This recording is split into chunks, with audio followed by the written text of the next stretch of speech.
Dito kami kumain sa Izako. Binidyohan kong Izako. Ito ang Japanese food. Dito kami kumain. Ito ang paligid. Dito may juicing. Tapat ng juicing. Ito ang main road. Dito, nandito yung apo ko. Yang, say here. Say hi. Hello.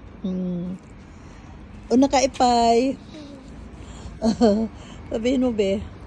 Una kaipay. Full. Oo. Yan dyan kami kumain sa Izako. Izako kami kumain. Gusto ko yung ano na ito. Izako.